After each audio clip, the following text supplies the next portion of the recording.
अस्सलामुअलैकुम। बोल news headquarters में खुशामदीद। मैं हूँ आमना अकरम। मैं हूँ सैयद रजी और मैं हूँ शाइस्ता शहजाद। हेडलाइंस आपने जानी। वज़ीर आज़म शहबाज शरीफ ने कहा है कि एंटोनियो गुतेरेस ने सैलाब से तबाही के बाद बहाली के कामों में हर मुमकिन मदद का यकीन दिलाया है। वो सैलाब मुतासरीन से इजहार यकजहती के लिए आए हैं। मैं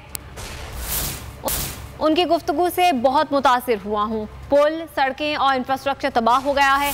3 करोड़ से ज़ायद लोग मुतासिर हुए। सैलाब मुतासरीन की बहाली का बड़ा चैलेंज अब भी मौजूद है। Again, I would like to thank you for your visit to Pakistan, and it is a matter of great encouragement. You have brought with you a message of empathy, support for the people of Pakistan, and more so for the people who are marooned and who are facing unprecedented difficulties and miseries. 33 million people are absolutely in dire conditions in the entire country. People are being removed to safe places, food and shelter being offered, but the challenge is absolutely beyond human capacities. वफाकी वजीर एहसन इकबाल ने कहा है कि मुश्किल वक्त में आलमी बिरादरी को पाकिस्तान का सहारा बनना चाहिए। पाकिस्तान मौसमियाती तब्दीलियों के ज़ेर असर है। हालिया बारिश से तबाही इसकी वाज़ेह मिसाल है।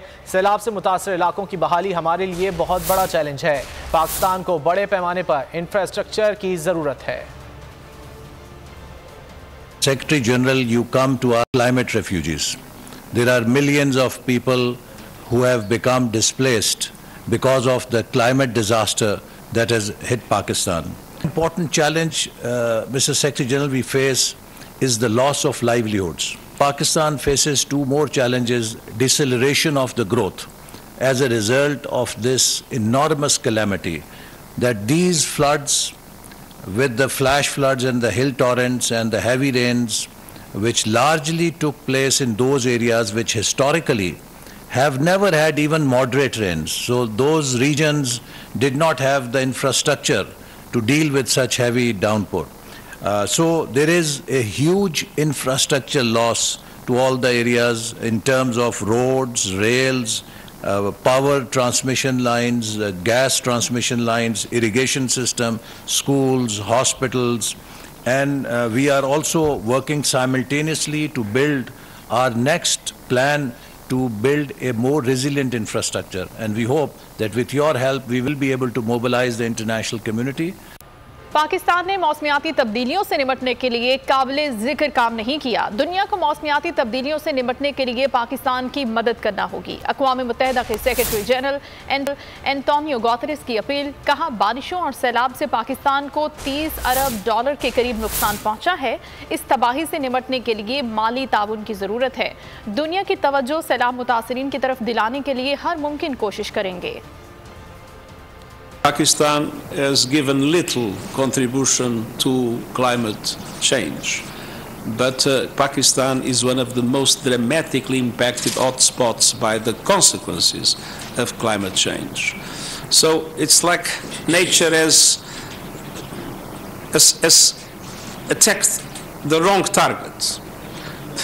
It should be those that are more responsible for climate change that should have to face this kind of challenge, and if that would be the case, probably we would not have the present situation in climate change. And there is an obligation of the international community to take seriously the need to drastically reduce emissions, and at the same time to support the countries that need to invest in adaptation, in resilience and recovery, as it is the case of Pakistan. और तबाहकुन सैलाब के बाद बहाली का काम जारी है। कई इलाकों का ज़मीनी राब्ता ताहाल बहाल ना हो सका। कट जाने वाले इलाकों में पाक फ़ज़ाइया ने रेस्क्यू ऑपरेशन तेज़ कर दिया। हेलीकॉप्टर के जरिए अद्वियात और अशिया खुरूनोश फराहम की गई। तैयार खाने के पैकेट और पानी की बोतलें भी तकसीम की।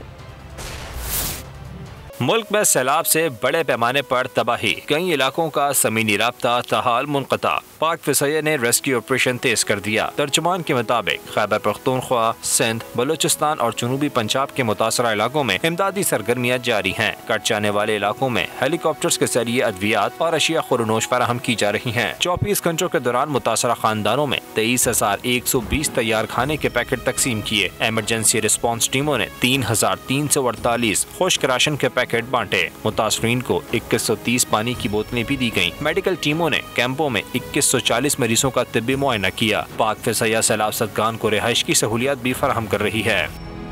इस्लामाबाद हाई कोर्ट में वज़ीर आज़म की पेशी के मौके पर पुलिस की सहाफ़ियों से बदतमीजी। बोल न्यूज़ के रिपोर्टर अफजल जावेद के साथ बदतमीजी और धक्के दिए।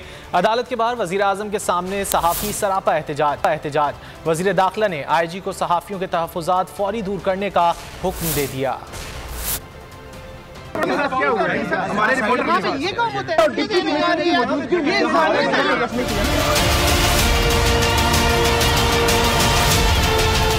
वज़ीर आज़म की पेशी पर पुलिस की सहाफ़ियों से बदतमीजी। अदालत के बाहर वज़ीर आज़म के सामने सहाफ़ी सरापा एहतजाज। मियां साहब, आपकी जब भी गवर्नमेंट आती है सहाफ़ियों पर तशद्दुद किया जाता है और IG साहब ने देखा और यहाँ से वज़ीर आज़म शहबाज शरीफ इस्लामाबाद हाई कोर्ट पहुँचे तो पुलिस ने कई सहाफ़ियों को रोक लिया। बोल न्यूज़ के रिपोर्टर अफजल जावेद के साथ बदतमीजी और धक्के दिए।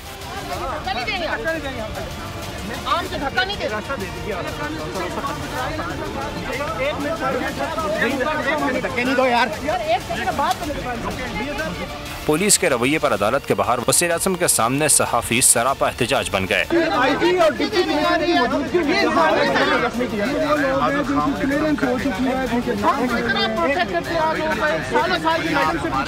वज़ीर दाखिला राना सनाउल्लाह से हाई कोर्ट रिपोर्टर्स एसोसिएशन के सदर साकिब बशीर ने मुलाकात की और SOPs पर अमल दरामद के बावजूद पुलिस की जानिब से तस्लील पर एहतजाज किया।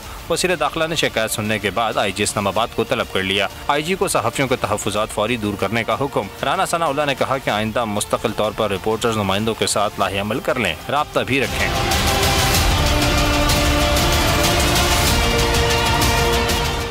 जब भी आपकी हुकूमत आती है हमारे साथ इसी तरह का रवैया किया जाता है। सहाफ़ियों का शहबाज शरीफ से शिकवा। सहाफ़ियों के शिकवे पर वज़ीर आज़म शहबाज शरीफ ने बोल न्यूज़ के सहाफ़ी अफजल जावेद और उन पर किन अल्फाज में मुआफ़ी मांगी, आपको दिखाते हैं। मियां साहब, आपकी जब भी सहाफ़ियों पर तशद्दुद किया जाता है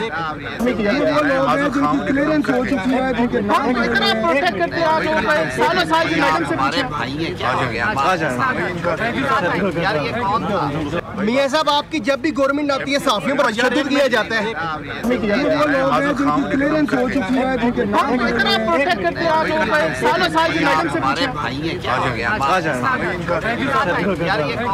खबरों के सिलसिले को आगे बढ़ाते हैं। मटियारी, हाला, सईदाबाद, डेरा और लाल समेत तमाम छोटे बड़े शहरों में बोल न्यूज़ की बंदिश के खिलाफ सहाफ़ियों ने एहतजाज किया है।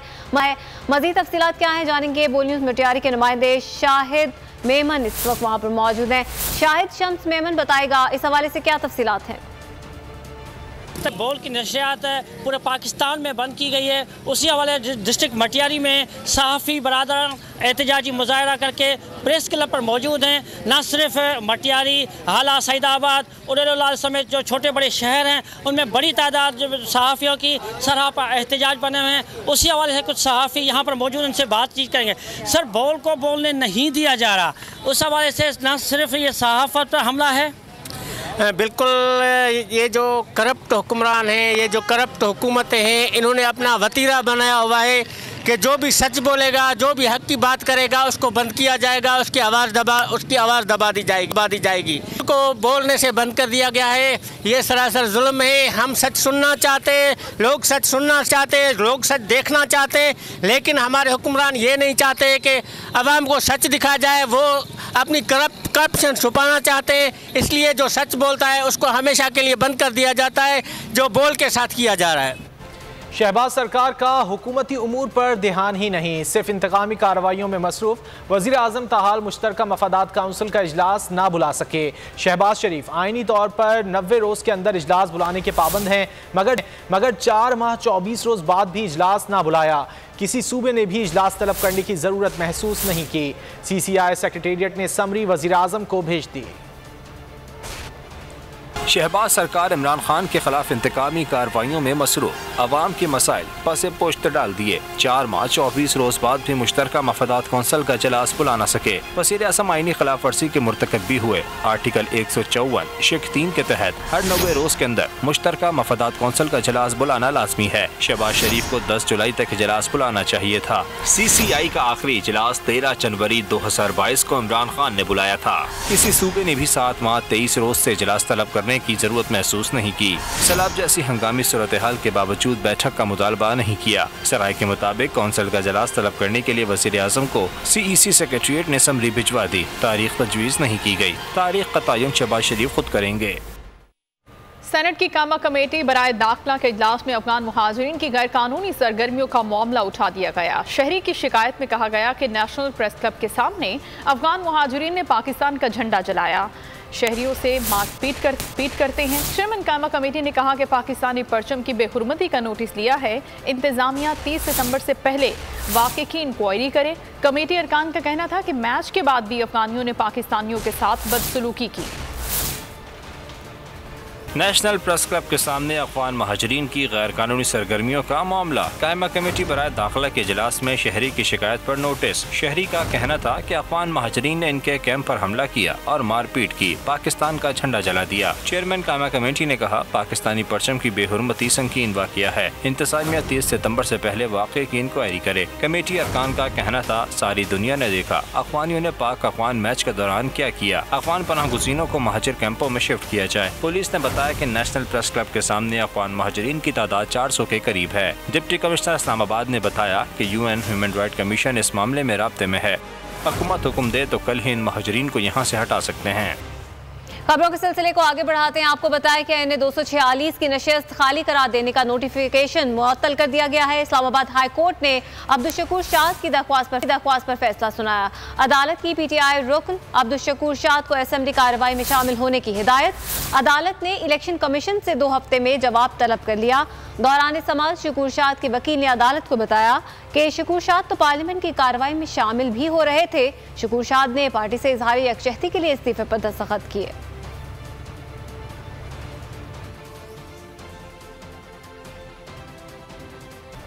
जबरी गुमशुदगियां आइन से इन्हिराफ है। रियासत के अंदर रियासत नहीं हो सकती। आइन पर अमल नहीं होता तो सब कुछ पैक करके घर जाना चाहिए। लापता अफराद की बाजियाबी से मुताल्लिक केस में chief justice Islamabad high court के रिमार्क्स। जस्टिस अतहर मिनुल्लाह ने कहा कि लापता अफराद एहतजाज करते रहे लेकिन वफाकी हुकूमत ने उनकी आवाज़ न सुनी। वज़ीर कानून की इस्तदा पर समाअत 14 नवंबर तक मुलतवी कर दी गई। इस्लामाबाद हाई कोर्ट में लापता अफराद बाजियाबी केस की समाअत। वज़ीर आज़म शहबाज शरीफ अदालत में पेश। चीफ जस्टिस अतहर मिनुल्लाह ने वज़ीर आज़म को मुखातिब करके कहा कि मिसिंग पर्सन्स बहुत बड़ा इशू है। रियासत का वो रद्द अमल नहीं आ रहा जो रियासत की जिम्मेदारी है। जो कमीशन बनाया गया इससे खानदानों के दुखों में इजाफा हुआ। हिरासती मराकज़ से लोग बाजियाब हुए लेकिन कोई एक्शन नहीं हुआ। शहरी खुद को रियासत से गैर महफूज महसूस कर रहे हैं। चीफ जस्टिस ने मजीद कहा कि फोर्सेस की जानिब से लोगों को उठाने का तासुर मुल्क के लिए नुकसानदेह है। रियासत आकर कहती है कि हमें नहीं पता शहरी कहाँ है। या तो आपको कहना पड़ेगा कि मुल्क में आइन मुकम्मल तौर पर नाफिज नहीं। अगर आइन पर अमल नहीं होता तो सब कुछ पैक करके घर जाना चाहिए। मामलात को पार्लियामेंट में लेकर जाएं, इन पर कानून साजी करें। लोगों को लापता करना नाकाबिले बर्दाश्त है।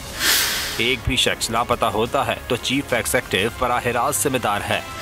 अगर चीफ एग्जीक्यूटिव कहे कि इंटेलिजेंस एजेंसियां मेरे मातहत नहीं तो वो आइन से इन्हिराफ तस्लीम करता है। इसे ओहदा छोड़कर घर जाना चाहिए। वज़ीर आज़म ने अदालत को बताया कि लापता अफराद का मामला 20 साल पुराना है। यकीन दहानी करवाता हूँ कि मैं अपनी डोमेन में सब इकदाम उठाकर लापता अफराद को ढूंढने की कोशिश करूँगा।